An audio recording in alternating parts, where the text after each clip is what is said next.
Live from New Delhi, you're watching DD India News Hour, India's voice to the world. I'm Shubhendu Ghosh. Coming up in the next hour, Prime Minister Narendra Modi dedicates the revived Sindri fertilizer plant in Jharkhand to the nation, to also visit West Bengal. Amidst growing humanitarian crisis in Gaza, India reiterates two-state solution to the conflict, affirms continuation of relief supply and assistance. WTO releases new draft deals after all-night talks in Abu Dhabi. Key issues remain unsolved. Deadline to reach agreement delayed for the third time. France and Juventus midfielder Paul Pogba handed 4-year ban for doping offence. Ban could spell the end of former Manchester United star's career.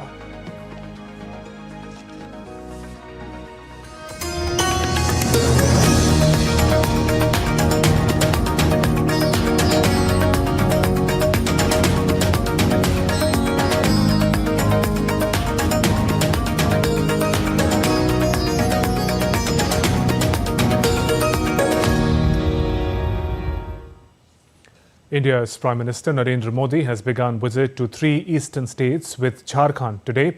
During his visit, Prime Minister Modi inaugurated several development projects worth over 35,700 crore rupees in Jharkhand's Sindri. The projects cater to fertilizer, rail, power and coal sectors. Prime Minister Modi inaugurated the Sindri fertilizer plant of Hindustan Fertilizer and Chemicals Limited to the nation. Developed at a cost of more than 8,900 crore rupees, the fertilizer plant is a step towards self-sufficiency in the urea sector. Prime Minister also inaugurated Unit 1 of North Karanpura Super Thermal Power Project in Chatra village of the state. Developed at a cost of over 7,500 crore rupees, the project will improve power supply in the area. Prime Minister also flagged off 3 trains. These include Deoghar-Dibrugarh train service, MEMU train service between Tatanagar and Badampahar, and long-haul freight train from Shivpur station. Addressing the event, Prime Minister Modi said he had fulfilled his promise to revive the Rasayan Limited Sindri fertilizer plant. He said this will provide thousands of opportunities for employment, adding that this was a huge step towards Atmanirbharta or self-reliance. मैं 2018 में इस fertiliser plant का शिलान्यास करने आया था। आज सिर्फ सिंदरी कारखाने की ही शुरुआत नहीं हुई है, बल्कि मेरे देश के, मेरे झारखंड के नौजवानों के लिए रोजगार के हजारों नए अवसरों की शुरुआत हुई है।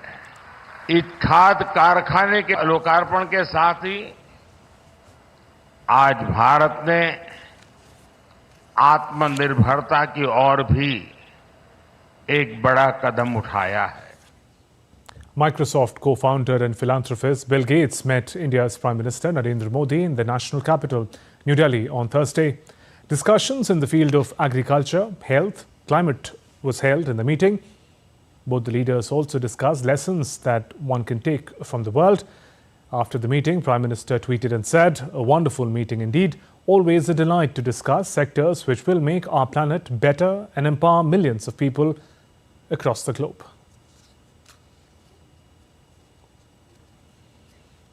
The International Big Cat Alliance, whose establishment was announced on Thursday, has been set in motion, is currently working on establishing its governance framework for operational purposes.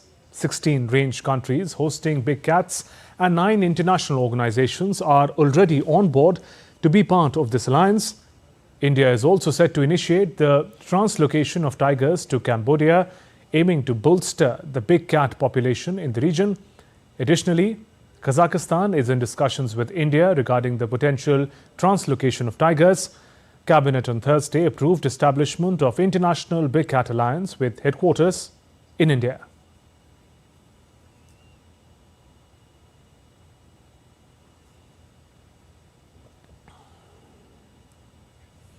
On to some other news now. Amidst rising need for humanitarian aid, India has reiterated its support for the Palestinian people and has reaffirmed United Nations that it will continue to supply relief and assistance to the needy in the conflict-struck zone. Meanwhile, Israel has said that citizens in Gaza were looting the aid trucks, and as a result of pushing, trampling and being run over by the trucks, dozens of Gazans were killed and injured. As Israel-Gaza conflict continues, India has reiterated its support for Palestinian people and affirmed continuation of relief supply and assistance. At the 55th session of the UN Human Rights Council, India highlighted that two-state solution is necessary to end the conflict. The situation in Palestine continues to be of grave concern, with large-scale loss of civilian lives, especially women and children, and an alarming humanitarian crisis. This is clearly unacceptable, and we strongly condemn the death of all civilians. Mr. President, we must be clear that terrorism and hostage-taking are unacceptable and deserve our unequivocal condemnation.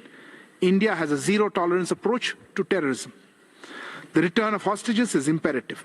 We must also be clear about the universal obligation to observe international humanitarian law. Further, there is an immediate need for a sustainable humanitarian corridor to provide relief. The conflict must not spread within or beyond the region. And let me emphasize that a two-state solution is necessary more than ever before. These are not choices, these are all musts, and unless we are able to address all of them, we are not going to really solve the problem. India, on its part, will continue to support the Palestinian people through our bilateral development partnership, and we will also continue to send humanitarian assistance to the people of Palestine. Meanwhile, Israel rejected allegations that its military killed more than 100 people in Gaza. It asserted that as soon as 8 carrying trucks entered the northern Gaza, residents surrounded the vehicles and looted the supplies being delivered. The situation went out of hand, resulting to pushing and stampede, and many even got run over by trucks, leading to death of dozens of Gazans. This humanitarian aid came from Egypt, went through a security screening at the Kerem Shalom humanitarian crossing in Israel, and then entered Gaza for distribution by private contractors. As these vital humanitarian supplies were making their way towards Gazans in need, thousands of Gazans dispensed upon the trucks. Some began violently pushing and even trampling other Gazans to death, looting the humanitarian supplies. The unfortunate incident resulted in dozens of Gazans killed and injured. On the international side, US is seeking information on what took place in northern Gaza, where more than 100 people were killed as they waited for an aid delivery. We are urgently seeking additional information on exactly what took place. We have been in touch with the Israeli government since early this morning and understand that an investigation is underway.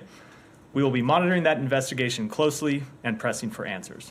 Meanwhile, in a statement, White House said US President Joe Biden held a phone call with Amir al-Thani of Qatar and Egypt President al-Sisi about the ongoing Israel-Gaza conflict. The leaders emphasized on efforts to secure the release of hostages held by Hamas and the urgency to expedite and increase the flow of humanitarian assistance. And DD India correspondent Sara Coots joins us live from Tel Aviv with more updates. Sara, in view of the Gaza aid incident, how challenging is the humanitarian situation there?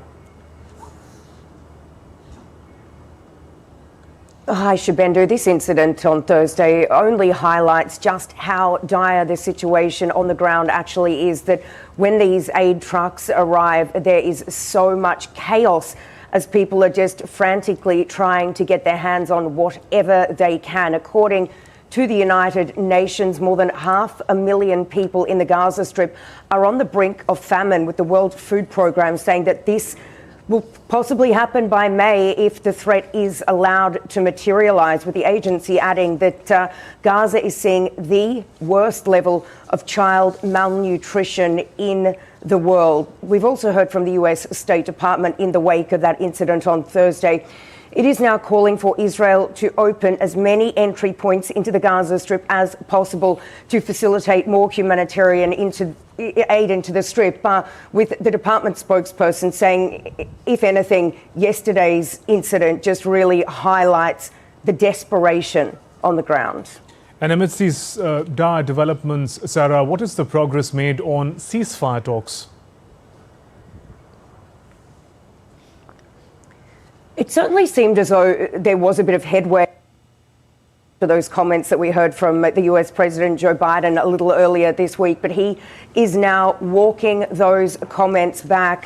He says that after this incident, he knows the aid incident will complicate the negotiations, and he came out to say this after talks with key mediators, Egypt and also Qatar. So certainly appears as though these talks may have now been derailed. The Israeli Prime Minister Benjamin Netanyahu, he also held a press conference last night saying that it is Hamas that's been stalling these talks, saying that Hamas knows its demands are delusional and is not even trying to move close to an agreement, saying that he can't promise one will be done soon. But just earlier this morning, we do know that these families of the hostages, they are currently marching all the way from the Gaza border to Jerusalem. They were today joined by War Cabinet member Benny Gantz, who assured them that this is Israel's #1 priority to bring these people back. Sarah, thank you for those updates. The US military conducted strikes that posed a threat to ships in the Red Sea. US Central Command has said in a post on X that military officials conducted strikes on Thursday against 6 mobile anti-ship cruise missiles and an aerial drone. Earlier, United States military intercepted an unmanned aerial vehicle over the southern Red Sea in self-defense. These actions were taken to safeguard the freedom of navigation and enhance the safety and security of international waters for US Navy and merchant vessels. Meanwhile, the strikes came as Yemen's Houthis warned of military surprises in the Red Sea. In a televised speech, the group's leader, Abdul Malik al-Houthi, said their operations will continue in a highly efficient manner in the direction of the Red Sea.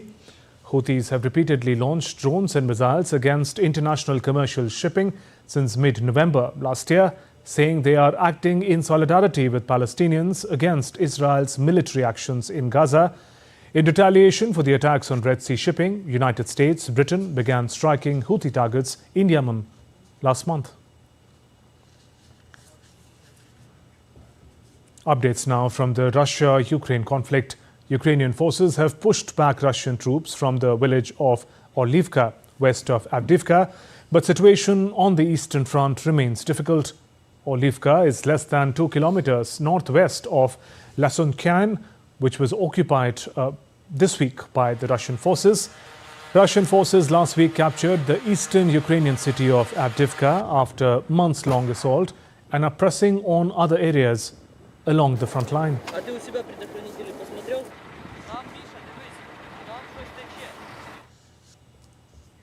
And Ukraine has significantly increased its use of domestic-made weapons and military equipment as Kiev aims to become more self-sufficient amid faltering Western military aid. Deputy Defense Minister said that use of domestically produced equipment has significantly increased. More importantly, to become self-sufficient, the minister also called for Kiev's foreign partners to boost investment and participation in joint production for Ukrainian companies. Ukraine has signed dozens of contracts for joint production or technology exchanges with Western allies.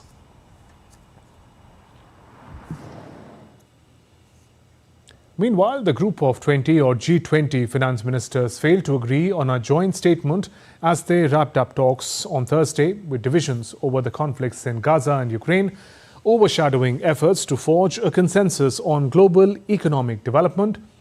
Brazil, which hosted finance ministers and central bank chiefs from a group of 20 major economies, issued its own summary in lieu of a shared communiqué. Brazil's summary cited the economic risks of wars and escalating conflicts, but urged debate on them in other venues. Time for a short break. Still to come on DD India News Hour. Tragic incident in Bangladesh, 46 killed in fire. Iran has begun voting for the new parliament on Friday. And the newly built Babs Hindu temple in Abu Dhabi opens to public today.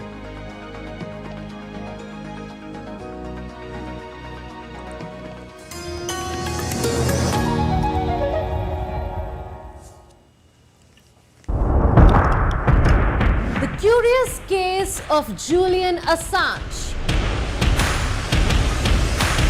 The future of lunar exploration. And the biggest snake discovered in the Amazon rainforests.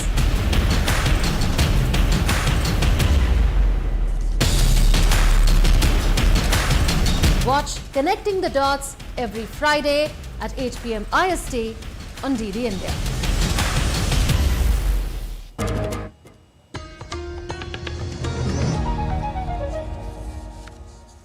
Welcome back. You're watching DD India News Hour. I'm Shubhendu Ghosh. A massive fire at 7-story building in Bangladesh's capital Dhaka has killed at least 46 people, left dozens injured. According to the fire service officials, fire originated in a restaurant and then quickly spread to other floors.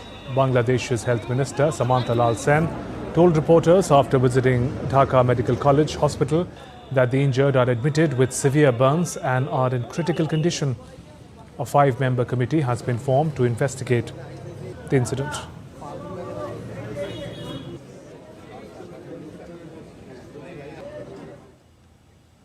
The US President Joe Biden and Republican frontrunner Donald Trump visited US-Mexico border in Texas on Thursday. The duo visited the US-Mexico border as the migrant issue takes the center stage among the voters, with Eagle Pass being the flashpoint in the debate. Biden, in his speech, condemned Republican lawmakers for rejecting efforts to strengthen immigration policies. While Trump chose inflammatory language to describe the border issue and slammed his rival's policies. Here's what I would say to Mr. Trump. Instead of playing politics with the issue, why don't we just get together and get it done? Let's remember who the heck we work for. We work for the American people, not the Democratic Party, the Republican Party. We work for the American people. Now the United States is being overrun by the Biden migrant crime. It's a new form of vicious violation to our country. It's migrant crime. We call it Biden migrant crime, but that's a little bit long, so we'll just leave it. But every time you hear the term migrant crime, you know where that comes from. Meanwhile, a Florida judge is holding a hearing later on Friday to determine a schedule for when one of Donald Trump's criminal cases will go to trial. This case centers around Trump's handling of classified documents once he left office. It comes after Judge Ellen Cannon this week denied his co-defendants' bid to review the records they allegedly moved for former president. US correspondent William Denslow gets us more. This hearing will focus on a few key details, including legal wranglings over evidence, potential document redactions, and the trial's timeline. In a win for prosecutors earlier this week, Judge Eileen Cannon denied a request from Donald Trump's co-defendants, Walt Nauta and Carlos de Oliveira, to review documents they're accused of helping Donald Trump to conceal. Both men face charges relating to destroying or concealing documents, conspiracy to obstruct justice, and making false statements. Nauta and de Oliveira have both pleaded not guilty. In her ruling that could well speed up legal proceedings, the judge said the special counsel had met the burden to withhold classified discovery and that reviewing the materials wouldn't be useful in their defence. Cannon must still rule on whether Donald Trump's legal team can access a batch of classified materials the Justice Department deems sensitive to national security. The former president has also pleaded not guilty to charges that he kept hold of classified documents at his Florida home after leaving the White House and obstructing efforts to recover them. The trial is currently scheduled for May and is one of 4 criminal cases that Trump faces as he aims to regain the presidency in November's election. He denies wrongdoing in all these cases and says the US justice system has been weaponized against him. William Denslow in New York reporting for DD India. And US President Joe Biden will talk to Italy's Prime Minister Giorgia Meloni on Friday about high-priority global challenges, including military aid for Ukraine and humanitarian aid for Gaza. The leaders are due to hold bilateral meeting at the White House. DD India's Caroline Malone reports from Washington. The US has been struggling to get new military aid spending for Ukraine through Congress, with divisions within the House and Senate on what the priority should be for spending. But President Biden still insists the US supports Kyiv in their campaign to fight back against Russian aggression as part of a more than 2-year-long war. It's a high agenda item for Prime Minister Giorgia Meloni, with Italy also holding the current G7 presidency, a role which involves coordination with allies in NATO on their security alliance. The US has also honed in on more sanctions for Russia's actions and repression, particularly for those involved in the imprisonment of the opposition leader Alexei Navalny, who died or was killed, his family say, in prison in Russia. Well, the two leaders will also discuss preventing any more escalation of violence in the Middle East. The US has been pushing for a truce between Israel and Hamas, with Egypt and Qatar supporting talks also to get all hostages freed. But getting humanitarian aid into people who need it in Gaza has become even more difficult, with the United Nations accusing Israel of blocking shipments. And on Thursday, Israeli troops fired on a large crowd of Palestinians who were trying to get food aid from a convoy in Gaza City, killing more than 100 people. An attack that's been widely condemned, and with President Biden saying it could actually make getting to a ceasefire even more difficult. Caroline Malone in Washington for DD India. As the US presidential candidates gear up for elections this year, the contenders are leaving no stone unturned to woo the voters. Republican presidential candidate Nikki Haley will be holding a campaign event in Washington, D.C. on Friday as US capital city holds its GOP primary. Haley has lost every nominating contest so far to her rival, former US President Donald Trump. Kate Fisher gets us more from Washington. Well, Nikki Haley may not yet have won any of the Republican nominating contests in the race for the presidential nomination, but she is still continuing her campaign. And on Friday, she'll appear at an event in America's capital, Washington, D.C., as the city's Republicans begin voting in their primary, which ends on Sunday evening. Analysts say that the capital could offer her the best chance of winning a primary. She does better in urban areas. She does better in, sort of the close-in suburb type areas. And DC, it's all that. Most of the places in DC where Republicans live are exactly the kind of place that she does well in other states, and there's no other part of DC. So she's got a good shot at that. The DC primary also is stretched over 3 days. So they start voting and then they continue through the process. And so there's a lot of time for her to sort of mobilize her supporters. Well, the primary takes place in the run-up to Super Tuesday, when 15 states will hold Republican presidential contests on March the 5th, the most of any day on the primary calendar.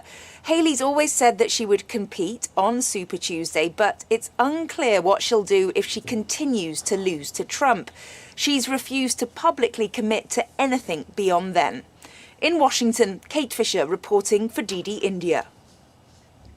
Gun battles broke out across the Haitian capital of Port-au-Prince on Thursday in what a gang leader said was a demonstration against authorities.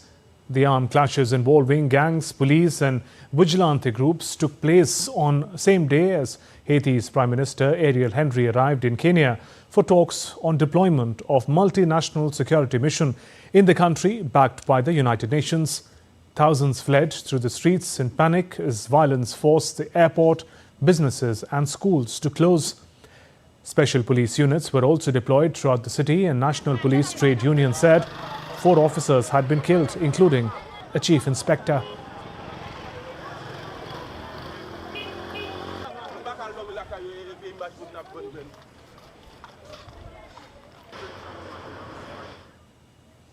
Iran has begun voting for a new parliament on Friday. Supreme Leader Ayatollah Ali Khamenei was the first to cast his vote. Polling was scheduled to last for 10 hours. The ballot will mostly be counted manually, and partial results may be announced on the 2nd of March. The voting is seen as a litmus test for the clerical establishment's popularity amid growing discontent over economic, political and social strains. Iran's clerical rulers are seeking a big turnout to shore up their legitimacy, damaged after months of mass protest ignited by the death in custody of a young woman in 2022. On the same day, Iran is also holding elections to pick 88 members of a powerful clerical body known as Assembly of Experts, which is tasked with appointing or dismissing the supreme leader.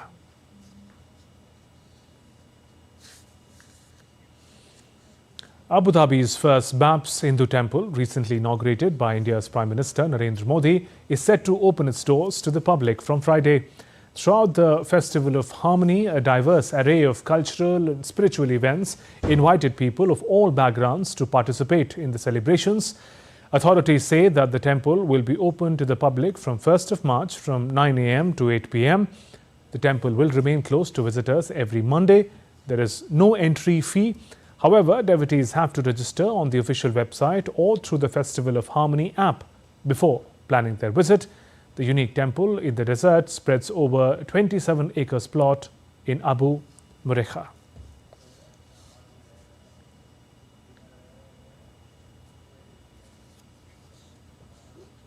And DD India correspondent Vinod Kumar joins us live from Abu Dhabi with more updates. Vinod, take us through what are the preparations to welcome people, masses to Abu Dhabi's first Hindu temple? See, this is the first traditional Hindu stone temple in the entire Middle East. This is by far the largest construction made out of pink sandstones that is imported from Chhattisgarh. The preparations has been being made here for years, and finally our Prime Minister has inaugurated this temple on this 14th. From 14th to today, invitations was only based, the temple darshan was only based on invitations or appointments. And through the last 14 days, there were festivals.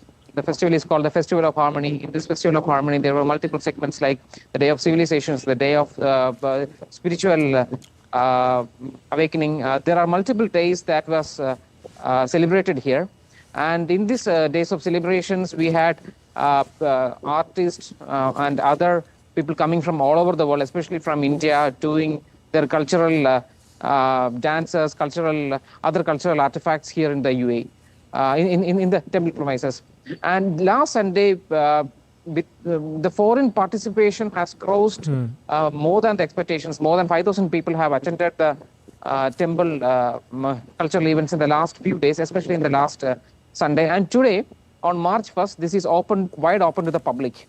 Right. And now the local residents can come here. They can pray. They can share their cultural events here and here in the Abu Dhabi. Right. Vinod, tell us a little more about, besides traditional worship, what kind of spiritual, social space does it offer to the people, the devotees and the visitors? Yeah, this is a special, as I told initially, this is a very special place. This is the first traditional Hindu stone temple in this part of the planet. We had 2-3 temples here in Dubai, but they were not in a traditional space. This is the first space here in the UAE which provides you a social space for the Hindu community, not only for the Hindu community, for all. This temple is open for all. This is a place for interfaith and tolerance. This is a place where you have a Ministry of Tolerance set up. UAE has a Minister of Tolerance. So this is a place where people can come, people can gather around, and people can have a serene atmosphere for worship. More than that, this is a huge diplomatic win for India. This is the testament of the fact of the friendship between India and UAE. And the first talks of this temple started way back in 2015, and the stone was laid by our Prime Minister in 2019, and the inauguration was done on this February 14th. So this marks a huge diplomatic win for India in this part of the planet. And of course, we have a lot of diplomatic activities happen in the last many months. Okay. Ambassadors from different countries have visited here. Foreign dignitaries have visited here. And right now with me is a special guest from United States who have come to visit this temple and offer his praise. His name is Arjun. Can I introduce you? Please. Yeah. Hi. Hi. Hello. How are you? Hi. Tell me, how do you feel about this temple being open to the public today? I think it's a phenomenal thing. I'm a volunteer here. I came from the United States to spend 2 months of my time to build something larger than myself, to be part of a project that will not only honor me, but mean something for future generations to come. A place of true harmony, a place of religious tolerance and worship, and a place where the Hindu community can come to the UAE and thrive. So it's been a great honor to be here. Yeah. There, Vinod, thank you for joining us with those updates from Bab's Temple in Abu Dhabi. And still to come on DT India News Hour. India successfully flight tests very short-range air defense system missile. And no signs of resolution to South Korea doctors' strike. Only 3% doctors return to work.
Welcome back. You're watching DT India News Hour. I'm Shubhendu Ghosh. Our top stories. Prime Minister Modi dedicates the revived Sindri fertilizer plant in Jharkhand to the nation, to also visit West Bengal. Amidst growing humanitarian crisis in Gaza, India reiterates two-state solution to the conflict, affirms continuation of relief supply and assistance. WTO releases new draft deal after all-night talks in Abu Dhabi. Key issues remain unresolved. Deadline to reach agreement delayed for the third time.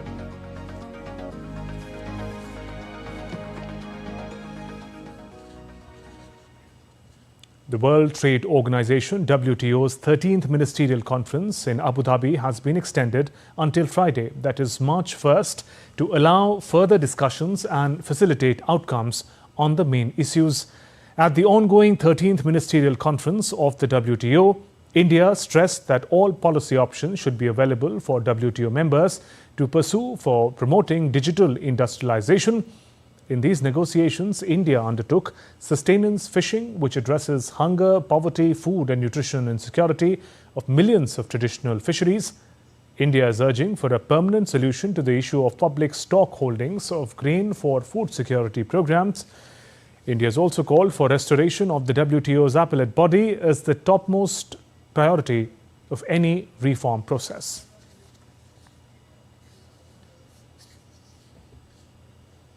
And to understand the developments at the WTO, joining us is Professor Abijit Das, former head, WTO Centre, IIFT and international trade expert. Good afternoon and welcome, sir. Now, first, if you could simplify for us the key points of difference in the WTO negotiations. And is it a scenario of the developed world versus the developing world? Thank you. The main issues around which deadlocks persist start with agriculture, where India's interest is to secure a permanent solution to the problem of public stock holding. In other words, retaining the right to continue to provide market support measures, policies for our MSP program. There was a commitment almost a decade ago to arrive at a permanent solution. We are not yet near the permanent solution. Most of the WTO membership from the developing countries have been very strongly articulating the need for a permanent solution, but the developed countries as well as agri-export powerhouses appear to be recalcitrant. That is one area where we do have a roadblock. Linked to this is the demand from agri-exporters to have a comprehensive negotiating agenda on agriculture. Turning to other issues, for example, fisheries subsidies, we are quite close to coming to an agreement. Some small issues remain to be ironed out. So I'm optimistic that by the end of the day, we should have some outcome on fisheries subsidies. The third contentious issue is investment facilitation, where, as you would be aware, a large number of developed and developing countries want to integrate this agreement into the WTO. India has strongly opposed this. We have to see how this issue evolves further.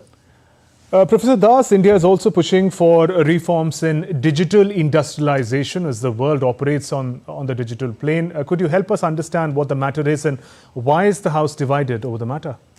Right. In 1998, the WTO Ministerial Conference in Geneva had adopted a decision which is called Moratorium on Customs Duties for Electronic Transmissions. That is a temporary moratorium that gets extended from one ministerial meeting to another. At this ministerial meeting, the moratorium did come up for extension. A few countries, including India, Indonesia, Brazil, and a few others, have dug in their heels. They are saying we will not allow its extension. There are indications that if this moratorium gets extended, it will be accompanied with a reinvigorated work program on e-commerce. And part of that work program will have elements around digital industrial policy, digital industrialization from the perspective of developing countries. So again, we remain to see what the final outcome on both these aspects, that is the work program on e-commerce as well as the temporary moratorium on customs duties, how that plays out. Professor Das, another priority for India and the developing world is also the restoration of the dispute settlement body. What is the significance of this appellate body, and in absence of it, how are differences resolved in this global organization? Let's remind ourselves that the appellate body is the second tier of the dispute resolution mechanism. The dispute resolution mechanism ensures that countries comply with their obligations so that other countries can enjoy their rights. In the absence of a functioning appellate body, the dispute resolution mechanism effectively is non-functional. And that leads to diminishing of rule-based system that enhances power play at the WTO. So India and many developing countries have been strongly articulating, have been strongly emphasizing the need for reviving the appellate body. Some informal discussions on dispute settlement mechanism has been going on in Geneva, but that has so far not included discussions on revival of the appellate body. So that's an issue of tremendous importance for India and many other developing countries. And Professor Das, finally, if you could give us a broad insight into the working of a consensus at WTO as the agreement gets delayed time and again, and the larger challenge of trust deficit faced by the organization from the Global South. The organization works on the convention on the practice of decision making by consensus. That is essential so that interests of the larger membership can be taken into consideration, and that happens through bargaining, trade-offs at the negotiating table. Of course, many concerns have been raised repeatedly over the past many years about how negotiations are undertaken, how the final outcomes are, to put it bluntly, attempted to be steamrolled, notwithstanding the objections of large number of developing countries. So on process issues, India, Egypt, Indonesia, they have raised their concerns in the past. We understand that a group of Latin American countries has again emphasized the need to have greater transparency in the ministerial meeting. So we will have to wait and see. Roughly in an hour from now, a meeting of the heads of delegation will take place that will provide us an inkling of how close or how far we are from arriving at consensus outcomes at the end of the day today. Professor Abijit Das, appreciate you joining us on DD India News Hour, sharing your perspective. Moving on, India's Defence Research and Development Organisation conducted 2 successful flight tests of very short-range air defence system missile on Wednesday and Thursday. Now, these tests were conducted from integrated test range off the coast of eastern state of Odisha. The tests were carried out against high-speed unmanned aerial targets under different interception scenarios. The targets were intercepted and destroyed by the missiles. 3, 2, 1.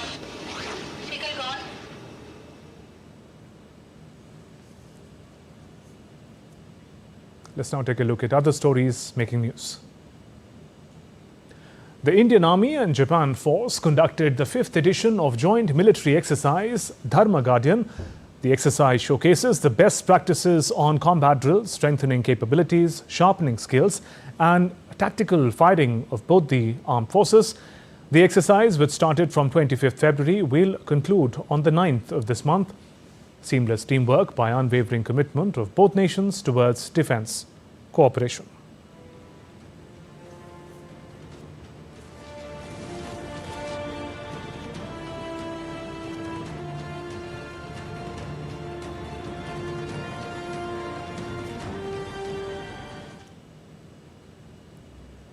In the recent development on the security breach case in Indian Parliament, all 6 accused have opted for a charge in legal representation, opting for a unified counsel to represent them collectively.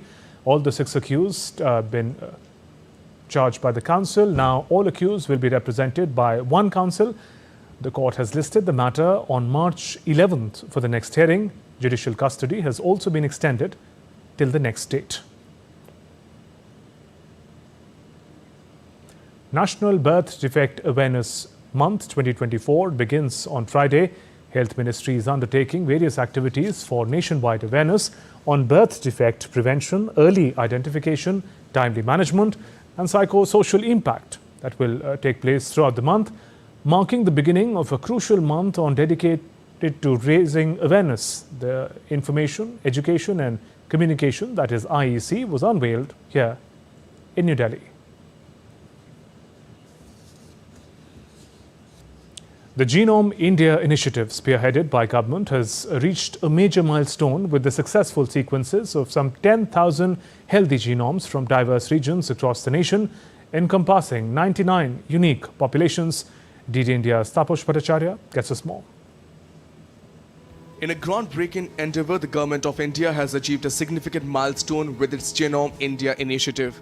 Researchers have successfully sequenced 10,000 healthy genomes representing 99 distinct populations from different regions of the country.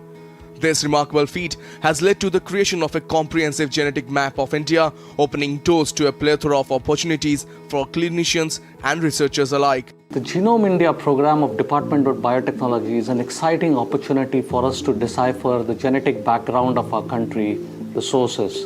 This will provide in future an opportunity to develop specific drugs, targeted therapies, genome-based solutions, and the future gene therapy programs that will help variety of complex diseases that are prevailing in our country. Over the past decade, India's bioeconomy has witnessed an exponential growth, soaring from $10 billion in 2014 to over $130 billion in 2024. The biotechnology sector has been at the forefront of this remarkable expansion, positioning India among the top 12 biomanufacturers globally. While India achieved the milestone of sequencing a complete human genome back in 2006, the latest endeavor focused on creating a database that accurately represents the country's rich diversity. This approach enables researchers to delve into the genetic variants unique to India's population groups and thereby customizing drugs and therapies for enhanced efficacy. India thus joins the ranks of countries like United Kingdom, China and United States, which have embarked on similar genome sequencing projects. As the Genome India initiative propels the nation to a new era of medical innovation, it underscores India's commitment to harnessing the power of genomics for the benefits of its people and the world at large. As the Genome India initiative propels the nation into a new era of medical innovation, it underscores India's commitment to harnessing the power of genomics for the benefits of its people and the world at large. With camera person Kalra, this is Taposh Bhattacharya for GD India from Delhi. Moving on, amidst the doctors' strike in South Korea, Prime Minister Han Duck-soo visited a veterans hospital in Seoul on Friday. During his visit, he pledged of smooth functioning of health services for veterans during the mass workout. Earlier, only 3% of the doctors protesting against the South Korean government had returned to work as of Wednesday, the day before the Thursday deadline. In an email to the protesting resident doctors delivered on Thursday, the head of Seoul National University Hospital appealed to them to be back to work, marking the first official call from major hospital chief in South Korea, urging them to resume their duties.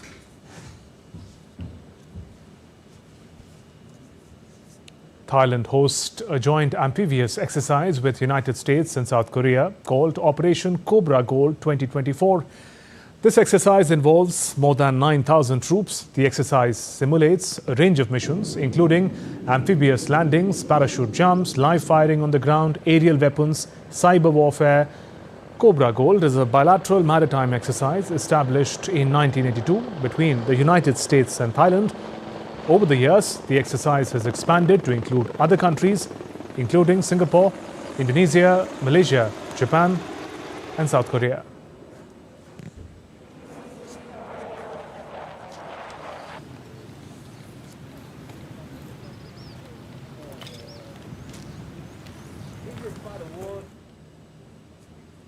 The three-day International Gita Mahotsab begins on Friday at Neelam Pokna Theatre premises in Colombo.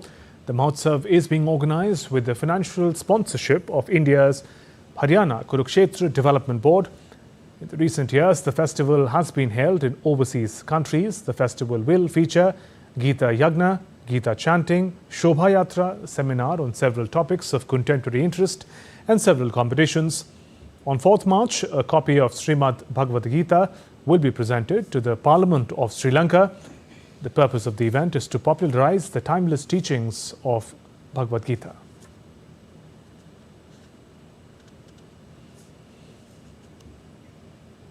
And still to come on DT India News Hour. US Senate averts potential government shutdown with short-term funding bill. India's Yuki Bamri and his men's doubles partner Robin Haase to face second-seeded pairing in semi-finals of Dubai Tennis Championship on Friday.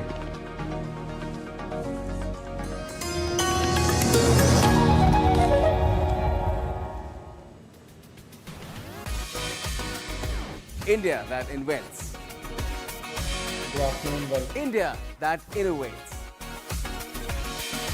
India that excites. India that invites.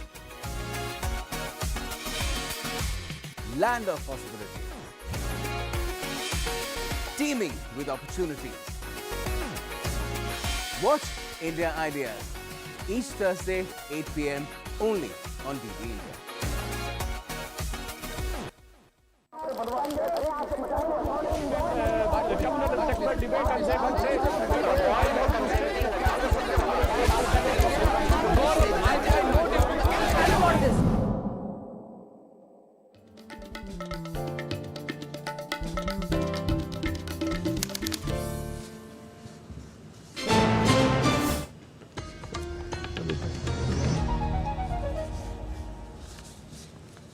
Welcome back. You're watching DT India News Hour. I'm Shubhendu Ghosh. United States Senate has passed a short-term spending package to avoid a government shutdown. This bill, that is fourth such stopgap measure, was approved in a bipartisan 77-13 vote. It will help in running of some federal government agencies through March 8th and others through March 22nd, preventing a shutdown that would have kicked in on Saturday. The bill will now be sent for final approval to President Joe Biden, as the funding will prevent disruption to numerous government functions. Meanwhile, the US markets witnessed a massive jump on Thursday. NASDAQ reached a record high close for the first time in over 2 years, propelled by investor optimism for artificial intelligence that has fueled surges in Nvidia. NASDAQ advanced 144 points to 16,092, beating its November 19, 2021 record high, close to 16,057. Meta is to discontinue a tab on Facebook which promotes news in Australia. The decision pits Meta against Australian government which under a 2021 law opposed by Meta to have the power to appoint a mediator who determines how much big tech firms pay for news links. The social media giant has been pushed into paying for news by governments, hoping to level the media playing field and support struggling news firms. India's economy has another good news after recent projection of India's GDP growth at 8.4% for the third quarter of 23-24. India's benchmark stock indices continue to soar, with Bombay Stock Exchange Sensex reaching over 1,100 points to hit a current record high of 73,609 points in mid-trading. Meanwhile, NSE, National Stock Exchange, Nifty jumped over 300 points to 22,319. The National Stock Exchange and the Bombay Stock Exchange will be conducting two special live trading sessions on Saturday. The session is being conducted to test the disaster preparedness of the stock market in case of an emergency. There will be a total of two special live trading sessions conducted by stock market tomorrow, the timings for which are from 9:15 a.m. to 10 a.m. IST and 11:30 a.m. to 12:30 p.m. IST. Saturday is usually a stock market holiday, but NSE and BSE announced in February that there will be live trading session on March 2nd.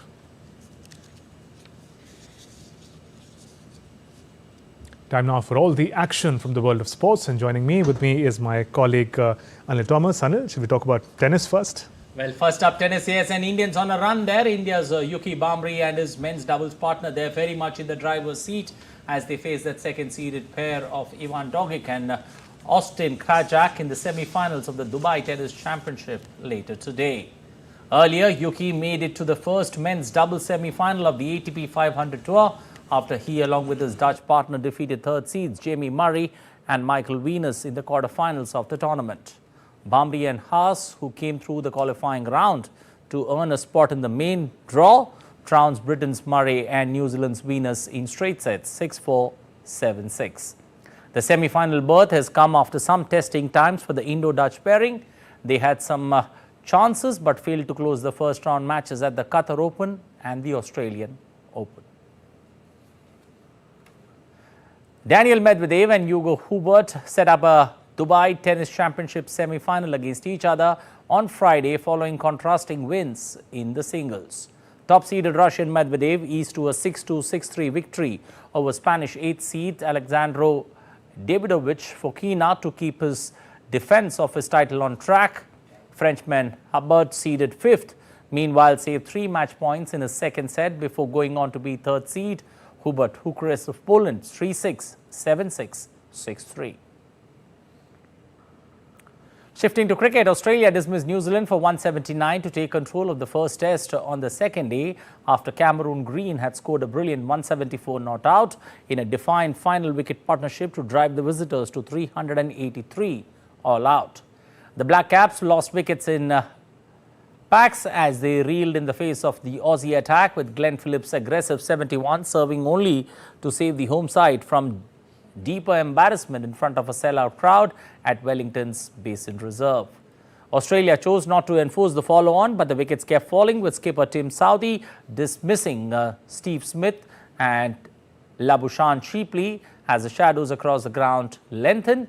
Night watchman Nathan Leon was dropped by Southee in the slips of the last ball of the day and will resume on 6 not out alongside Usman Khawaja, who was unbeaten on 5. Australia are 13 for 2 with an overall lead of 217.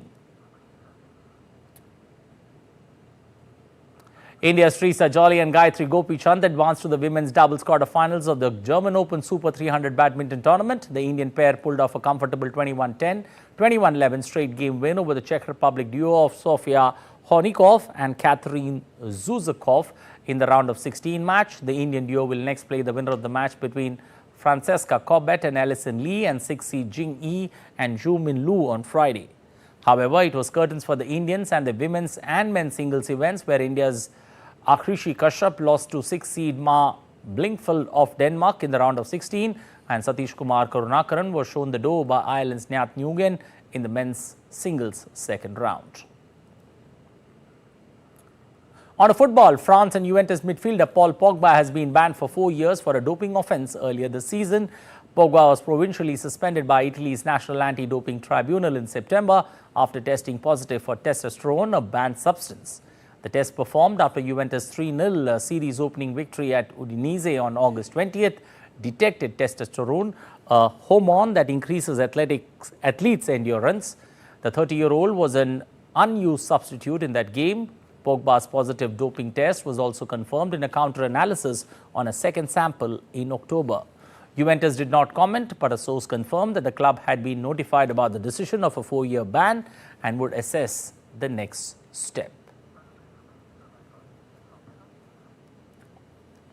Well, that's all we have time for in the world of sports. Back to Shubhendu for more updates. Thanks very much, Anil, for getting us those updates. And South African artist Mongezi Gum is retelling the story of his roots in his most recent collection dubbed Ubomi Kwalanga. Gum reflects on his life in the oldest township in South Africa, which was deeply rooted in community and belonging before it was affected by unemployment and crime.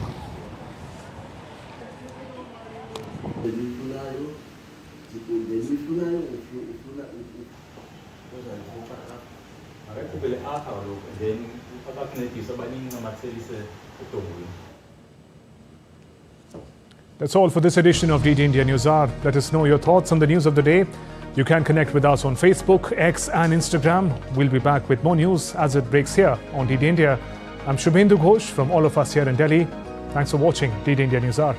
Namaskar.